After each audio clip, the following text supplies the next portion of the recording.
Bismillahirrahmanirrahim. Alhamdulillahi rabbil alamin. Salatu salam ala asyrafil anbiya'i wal mursalin. Nabiyina Muhammadin wa ala alihi wa sahbihi ajmain. Assalamualaikum warahmatullahi wabarakatuh.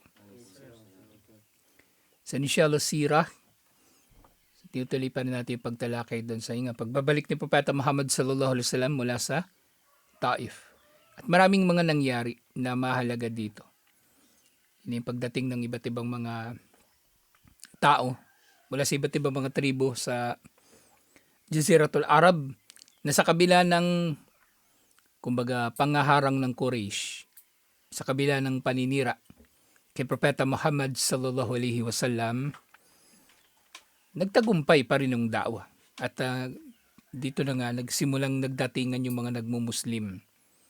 At pinakamahalaga sa mga nagmuslim doon sa kanyang da'wa pagka galing ng Taif, ito na mga nagmuslim mula sa Yathrib, mula sa Madina. Yung Yathrib, ito yung lumang pangalan ng Madina. Kasi tinawag naman siyang Madina, kasi ibig sabihin, Madinatul Rasul, lungsod ng sugo ni Allah sallallahu alaihi wasallam. Yathrib ang kanyang lumang pangalan. Kaya dito sumunod na kabanata sa Rahikul Maktum, Sitto na samatin tayyibah min ahli Yathrib. Ang anim na mabubuting inasam, parang kaluluwa na nanggaling sa Yathrib o kabilang sa mga tao sa Yathrib. Sa kabila ng paninira kay Propeta Muhammad sallallahu alaihi wasallam, nagmuslim pa rin yung mga tao. Doon pala sa pagmumuslim ni At-Tufail, di ba? Yung buong tribo niya, buong angkan niya, nagmuslim din. At ito rin, yung mga tao sa Madina, yung Aus at yung Khazraj, nagmuslim din. So, yung ginawa ng Quraysh, wala sila talagang magagawa. Kapag ginabayan ni Allah yung tao, kahit ano pang paninira ng mga tao, wala silang magagawa. Lilitaw at lilitaw ang katotohanan. Kaya nga, sa tao, di ba sinusubok tayo ni Allah sa pamagitan ng kapwa natin tao? Wala tayong halos kailangang gawin. Mas sinisiraan ka o ano pa man. Lilitaw at lilitaw ang katotohanan. May mga panahon na magsasalita ka, pero may mga panahon na hindi mo na rin kailangan na magsalita. May nabasa nga ako kahapon, isingit lang natin to. Summary ito ng tungkol sa mga narcissist.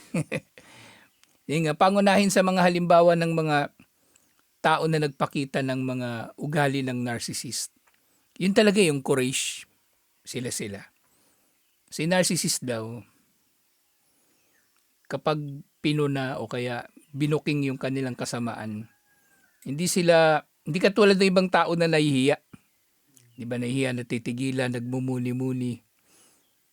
Tapos iiwas na gawin yung mga masamang ginagawa nila. Kasi nabuking na sila eh. Pero narcissist baligtad, lalong titindi. Pero, iba isipin ng tao, para walang gulo, hindi ko nalang papansinin. Pero hindi rin eh. Hindi pwede. Hindi pwedeng hindi papansinin. Dapat papansinin, dapat isisiwalat, ibubuking ng sa gayon matigil. Kasi pag anila yan magpapatuloy na magpapatuloy. Diba? Yung payo ng iba, kapag may narcissist daw, layuan mo lang ng layuan. Paano kung di ka makakalayo? Yung narcissist, asawa mo. Yung narcissist, katrabaho mo, boss mo. Hindi ka basta-basta makakalayo. So, darating talaga yung punto na magkakabanggaan kayo. At ibubuking mo siya sa kanyang kasamaan. At sa ganitong banggaan ng narcissist tsaka ng hindi narcissist, bihira lang yung nagtatagal eh. Kasi bihira lang din talaga yung tao na may kakayanan na makipagbanggaan sa narcissist. Kasi kakaibang nila lang yung mga yan, yung mga narcissist. Kakaiba yung kasamaan nila, special yung kasamaan nila. Hindi sila basta-basta din. Bawa yung makakabangga nila, mahina yung loob. Panghihinaan talaga ng loob yung tao na yun. Kasi kayang imanipula. Yun yung una nilang katangian, magmanipula. Kaya nilang imanipula yung perception ng iba sa mga nangyayari. Kasi sila sobrang paniwalang-paniwala sila sa version nila ng katotohanan. Confident na confident sila, lalapit sila sa iba, di ba? Ganito, ganyan, ganito, inaapi ako, inaalisan ako ng karapatan, ganito. Sabay iyak pa siguro yun. Mukhang dugyot pa siya, mukhang lulugo-lugo. Maniniwala nga yung tao. Maniniwala yung tao. Tapos, yung mga tao magagawa nila na magtulong-tulong laban dun sa isinumbong niya. Magaling sila. At dahil sa nangyayari na yon, yung tao na kalaban niya kung mahina yung loob, wala talaga. Aalis na lang yun para hindi na siya mapinsala. Aalis. Pero tayo makapalmukha natin din, alhamdulillah. Biyaya ni Allah. Hindi tayo masyadong tinatablan. Sa inyo nila, sila talaga. Hindi sila tumitigil, lalo silang lumalala. Pero hindi, minsan hindi na kailangang, kumbaga, hindi natin kailangang tumalikod o umalis kasi wala namang pupuntaan unang-una. Pangalawa, magiging obligado na sa atin makipagtagisan sa narcissist para matigil yung kasamaan niya. Yung nangyayari daw yung tawag nila doon narcissistic rage. Narcissistic rage. At nangyayari yun kasi yung imahe na pinoportray nila sa mga tao, nayayanig, nabubuking. Ano ba madalas imahe ng narcissist na pinapakita nila sa tao? Sila yung pinakamatalino, pinakamagaling, pinakababait, pinaka-perpekto, pinaka-inaapi. Lahat sila. Sa lahat ng bagay, sila yung pinakamatindi. Sa kabila ng kapalpakan nila, obvious yung mga kapalpakan nila eh. Palpak na tulay, palpak na resort, palpak na negosyo, palpak na masjid, palpak lahat. Pero sa kabila ng lahat ng pinoportray nila, sila yung pinaka. Lagi yung pinaka. Pero kapag nabangga mo sila, naapaka mo yung paa nila, napakita mo bobo talaga sila, tanga talaga sila, masamang tao talaga sila, pabaya talaga sila, masama talaga sila, yun, magagalit yun. Kasi nabuking eh. Nabuking. Kaya nagkakatulad yung yung narcissist tsaka yung munafik. Kakatulad. Yung munafik pagbabuking yun, magagalit yun. Magagalit. Liban na lang talaga, wala siyang kakayanang magalit. Di ba yung mga munafik na natuklasan ni Propeta Muhammad sallallahu alaihi wasallam, may kiusap lang yun. Pero ito, mas matindi ito. Makikipagbanggaan talaga to. Yun nga, tuwing nang nabubuking sila o kaya kumbaga nai-injure yung kanilang false self na tinatawag, yung kanilang huwad na katauhan, nabubuking, yun nagagalit talaga sila. Gagalit talaga sila. At yung kinagagalit nila sa ganun, kasi kumbaga nawawalan sila ng kontrol eh. Hindi nila nakokontrol yung kung ano yung imahe nila sa ibang tao. Kasi gusto nila sila yung pinaka. Malaman ng mga tao sila pala bobo talaga. Hindi sila pinakamatalino, sila pinakabobo. Hindi sila pinakamabait, sila yung pinakasalbahe. Yun, magagalit sila kapag ganun. Tapos ayaw nila kasi nga mapagmanipula sila, ayaw nila yung tatanggihan mo sila. Ayaw nila yun, tatanggihan mo sila. Ayaw nila yun. Tapos yung ayaw mo magpamanipula, sabihin niya ganito, ganyan, tapos ayaw mo. Yung ayaw nila yung kakalabanin ka nila. Kasi para sa kanila, kawalang katarungan yun eh. Kawalang katarungan. Duwag din karamihan sa mga to eh. Kasi meron dalawang pangunahin nga na uri ng narcissist. Yung overt na narcissist, yung grandiose narcissist. Ito yung harap-harapan.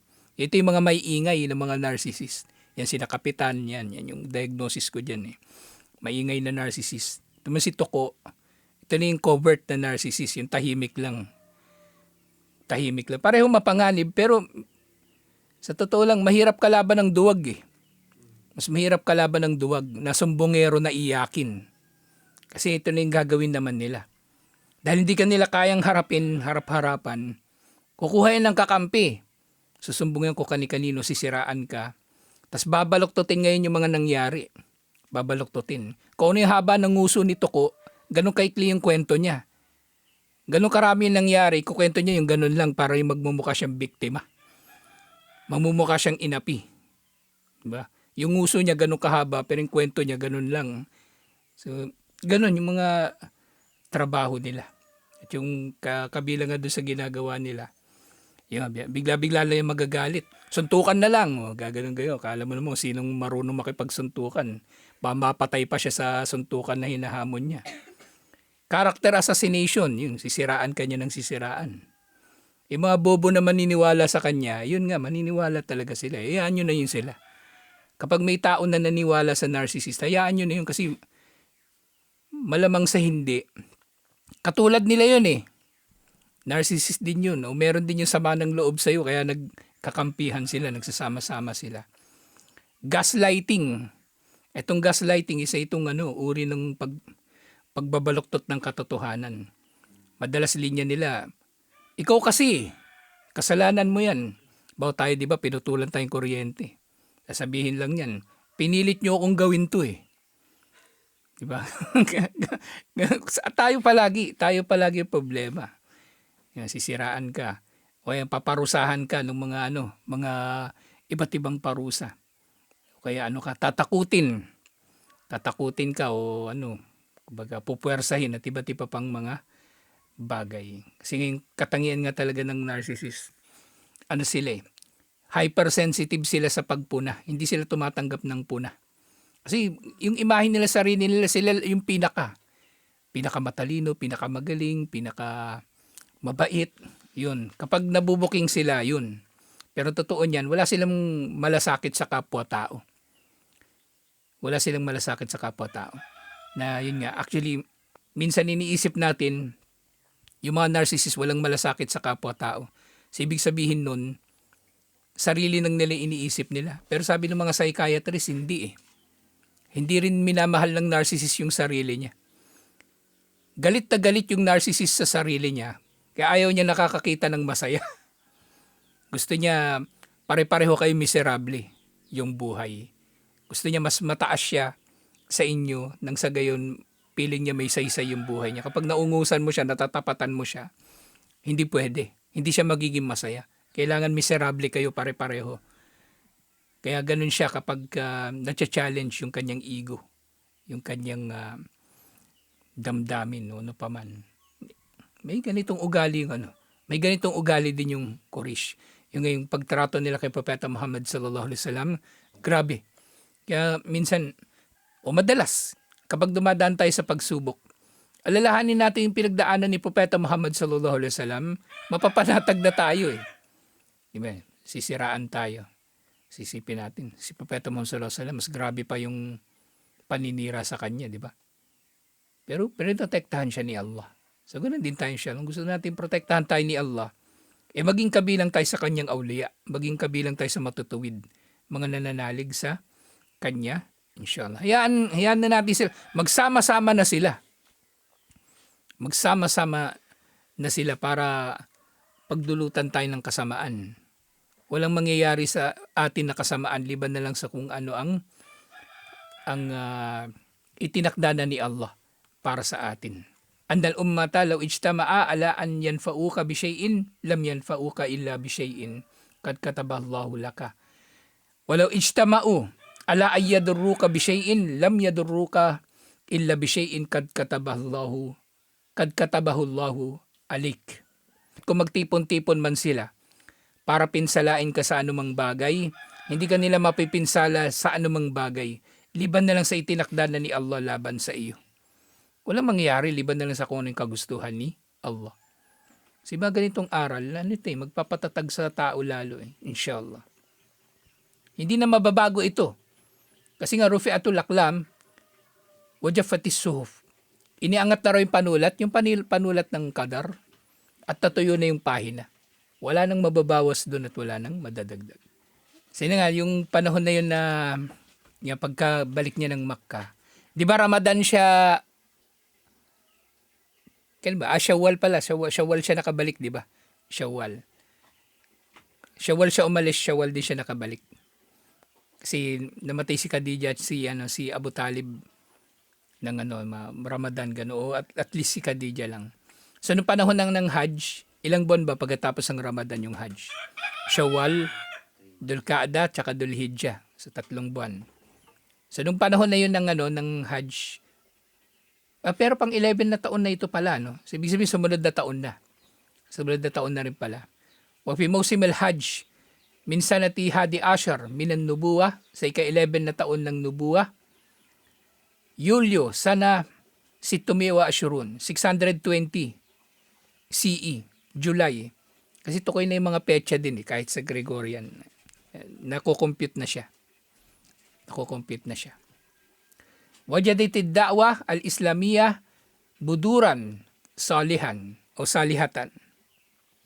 Ang da'wa daw ay nakatagpo ng kumbaga mga binhi na mabubuti. Na sa pamagitan nito lalaganap pa yung mensahe ng Islam. Sur'anan ala ma tahawalat ila syajaratin basikat. Mga mabubuting binhi na magdudulot na lalaki mula rito yung puno na matatayog, matatag na mga puno. Ittakal muslimuna fi dilaliha alwarifa lafahat ad-dhulm wal udwan hatta tagayyara majra al-ajdath hatta tagayyara majra al-ahdath wa tahawwala khatt at-tarikh. So itong mga buto na ito na kumbaga sumibol mula rito yung puno. Yung puno na yun naman ang naging lilim para sa mga Muslim. Na naprotektahan sila ng puno na ito mula sa malakas na hangin, ng kawalang katarungan at pagsalakay sa kanila. At nabago yung takbo ng kasaysayan. Alhamdulillah. So ito yung yung tinutukoy dito yung sa Madina, yung lipunan nila sa Madina na nabuo. Wa kana min hikmatihi sallallahu alaihi wasallam iza ama kana yulki min ahli Makkah min at-takdibi was-saddi an sabilillahi. So kabilang daw sa mga kumbaga matatalinong ginawa ni Propeta Muhammad sallallahu alaihi wasallam sa kabila ng paninira sa kanya ng mga taga-Makkah at pagpapasinungaling sa kanyang mensahe at pag-aral, pagharang sa landas ni Allah, kana yakhruju ilal kabaili fi dilalil layl. Gabi siya pupunta doon sa mga tribo. Kasi pag Hajj, di ba? Dumarating yung mga tribo-tribo, maramihan, tas meron silang kampo. Parang ngayon, merong kampo, yung mga galing Riyadh dito pupunta, pero mas konti pa yung tao noon. So pinupuntahan niya sila ng gabi. Hatta la yahulu bainahu wa bainahum ahadun min ahli Makkata al-musyrikin.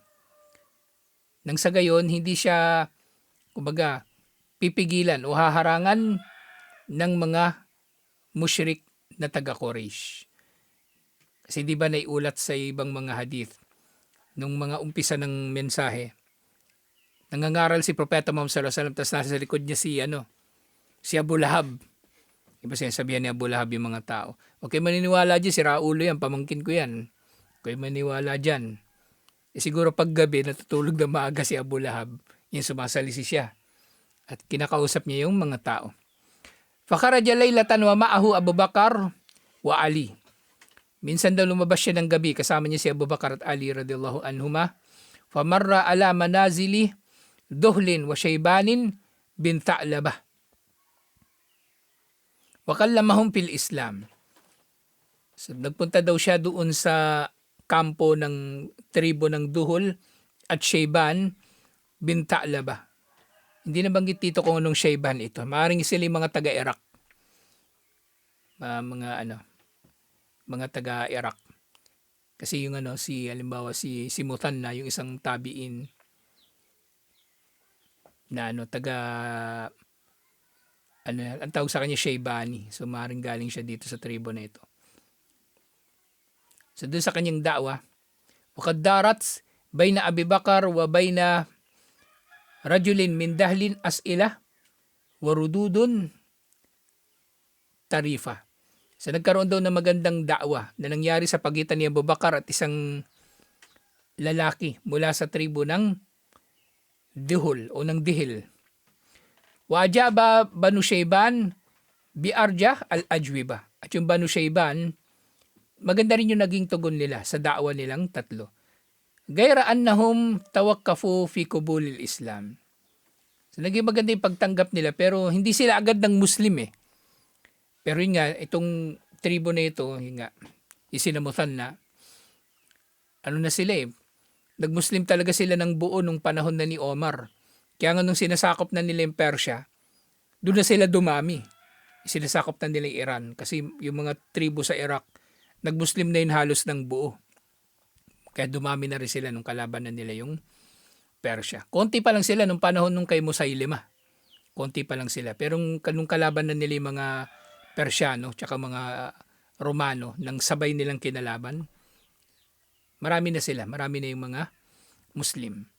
Thumma marra Rasulullah sallallahu alaihi wasallam bi Aqaba Mina. At pumunta din si Propeta Muhammad sallallahu alaihi wasallam doon sa Aqaba ng Mina. Yung Aqaba na tinutukoy dito, ano ito, yung kumbaga daanan papunta sa Mina. Yung Aqaba. Yung Aqaba literally ano ito yung daanan na na matarik, parang shortcut ito Parang shortcut papunta sa patawid ng isang burol. Yun Aqaba ang tawag din doon. Fasami'a aswatan rijal yatakallamuna fa'amadahum hatta lahikahum. So nakarinig daw siya ng boses ng mga lalaki na nag-uusap. At pumunta siya sa kanila. Pinuntahan niya yung mga tao na ito na nag-uusap at nakaharap sila. Wa kanu sittatu nafarin min shababi Yatrib kulluhum min al-Khazraj. At nakita niya rito yung anim na lalaki na nag-uusap. Lahat mula sa Khazraj, tribo ng Khazraj ng Yatrib ng Madina. Yung Khazraj, ito rin yung tribo ni Abdullah bin Ubay bin Salul. At sa panahon nga na ito, 'di ba nangyari na yung labanan sa Bu'ath, naglaban yung Aus tsaka yung Khazraj. Yung pagkatapos ng labanan na yon, napagdesisyonan nila na gawing hari si Abdullah bin Ubay bin Salul. Magiging united na sila.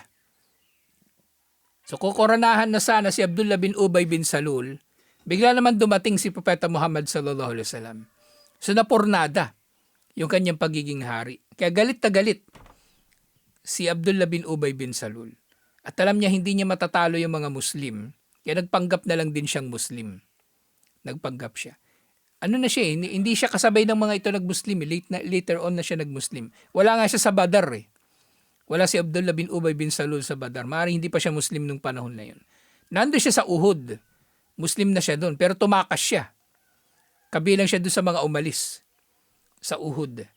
At sinama niya yung mga tauhan niya. Kaya kumonti lalo yung mga Muslim doon sa Uhud. So yung anim na yon, si As'ad bin Zurara, si Auf bin al-Harith, si Rafi bin Malik, Qutbah bin Amir, Uqbah bin Amir, at si Jabir bin Abdullah. So lahat sila puro taga Khazraj. Lahat sila taga Khazraj. Yung iba dito, hindi natin masyadong kilala. Pero ito si Jabir bin Abdullah, ito yung maraming hadith na naiulat. Siya yung nakasaksi din sa ilang himala ni Propeta Muhammad sallallahu alaihi wasallam.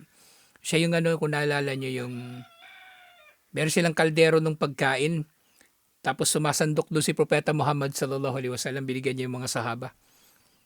'Di ba?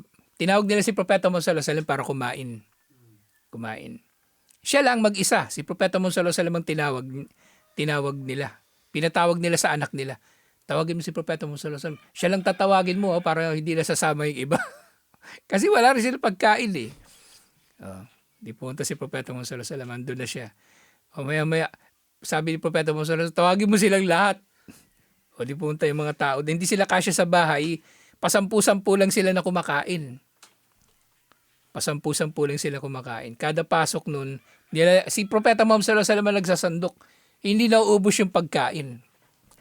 Kaya yung mga himala na, kumbaga, di ba sabi nila, wala raw himala. Yung mga mahilig mag-comment sa sa mga post ko, Muhammad, walang Himalayan, ganito, ganyan. Meron din siya mga himala, katulad ng himala ni Propeta, si Propeta Muhammad sallallahu alaihi wasallam, meron din siya mga himala katulad ng himala ni Isa alaihi salam. Nagpagaling din siya ng may sakit. Diba si Ali, na yung mata niyan, napagaling niya. Nagpakain siya ng maraming tao sa pamagitan ng konting pagkain. Lumabas yung tubig sa kamay niya. May mga ganun din siyang himala. May mga ganun din siyang himala. So ito yung yung anim na una niyang nakausap. Si As'ad bin Zurara galing ng Banu Najjar. Kamag-anak ito ni ni Anas bin Malik. Kaya hindi si Auf bin al-Harith. Si Rafi bin Malik mula sa Banu Zuraik, si Qutbah mula sa Banu Salama. At si Uqba bin Amir, hindi sila magkapatid Kasi si Uqba galing sa Banu Haram bin Kaab, at si Jabir nga mula sa Banu Ganam. Yung pangalan ng mga nila, yung mga Banu Ganam, yung Banu Makhzum, Banu Hashim, pinangalan yun sa mga tribo nila. Parang yun yung apelyido nila noong unang panahon. Kasi wala naman sila apelyido nun, di ba? Kung pinangalan nila sa lolo nila. Kahit yung mga ngayon, yung mga Arabo, yung mga Saudi lalo na, yung mga apelyido nila, may mga apelyido na rin kasi ngayon yung mga Arabo Galing yun sa pangalan ng mga lolo nila. Galing sa pangalan ng mga lolo nila. Kahit yung mga ngayon, yung mga Maranao, yung mga apelyido nila, pangalan yun usually ng mga lolo nila.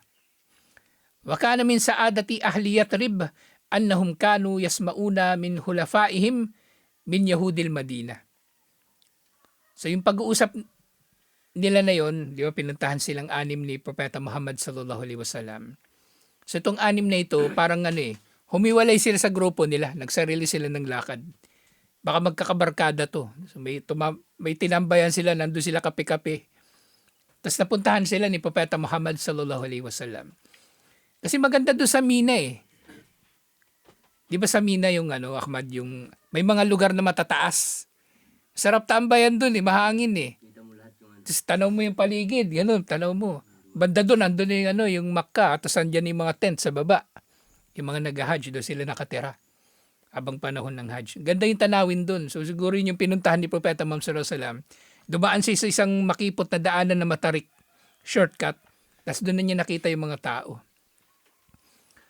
Yung pag-uusap nila na yon, ikinatuwa daw ng mga taga-Yatrib. Kasi naririnig daw nila yung mga kababayan nila ng mga Hudyo sa Madina na palaging nagsasabi. Di ba? Yung sa Omar series. Idha kana bainahum shay, kapag meron daw silang pinagtatalunan, lagi daw sinasabi ng mga Hudyo, anna nabiyan minal anbiya'i mab'uthun fi hadaz zaman sayakhruj. Sinasabi lagi ng mga Hudyo kapag nakakaaway nila yung mga Arabo, na mayroong propeta, nakabilang sa mga propeta ang sisibol sa panahon na ito ngayon. Parating na siya. Fanattabi'uhu, at susundan namin siya. Sabi ng Hudyo, ng mga Hudyo, susundan namin yung propeta na yon. Wa naqtulukum ma'ahu katlu adin wa iram. Wa iram. Katlu adin wa iram. Susundan namin siya at papatayin namin kayo. Katulad ng kung paanong pinatay yung Ad, yung Iram na tinutukoy dito yung Thamud. Yung Thamud. Di ba yung Iramidatil Imad, Surat Al-Fajr? Ang tinutukoy din yung Thamud. Kasi yung yung mga bahay nila, di ba, yung matataas na poste. Datil Imad, yun, sila yung tinutukoy doon. Yung lagi sinasabi ng mga Hudyo, papatayin namin kayo pag dumating yung propeta na yun, paghaharian namin kayo.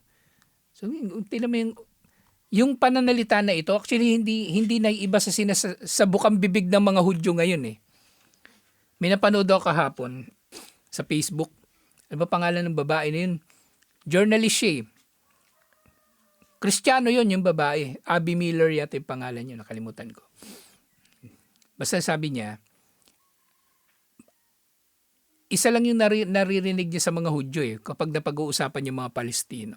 At nakaka-alarma daw na kumbaga hindi sila basta-bastang na brainwash Bahagi na nilang pagkatao nila yung pagpapahirap sa mga Palestino. Para sa kanila naging layunin na ng buhay nila. Napahirapan yung mga Palestino, patayin, gahasain, kamkamin yung mga yaman. Ganun sila kasama. Ngayon kung doon pa lang sa Madina, tinan mo, yung mga Hudyo, konti lang sila kung ihahambing sa mga Arabo sa Madina. Pero ganito sila magsalita.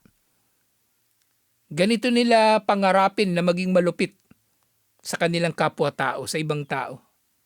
Na yung pagdating ng propeta, hinihintay nila para pagharian nila yung mga tao. Lalo na ngayon na sila nangingibabaw. Kung noon nasa ilalim sila ng mga Arabo, ganun sila kaangas, paano pa ngayon na sila na yung nangingibabaw sa mga Arabo, sa mga Muslim? Kaya makita din natin yun, ugali na, baga, ginagamit din talaga ni Allah. Nililigaw ni Allah yung tao sa pamagitan ng ugali na binibigay niya sa kanya. Na siya magiging narcissist, na siya magiging psychopath, na siya magiging o magkakaroon ng mga ugali na na nailarawan na sa psychology. Pero noon pa umiiral. Noon pa man ay umiiral. Waliyadu billah. Yun nga, alhamdulillah. Napakaganda na nung simula nito. Ito na yung pagsisimula nung, kumbaga, ng da'wah sa mga taga-Yatrib. Tutuloy natin ito inshallah. Assalamualaikum warahmatullahi wabarakatuh.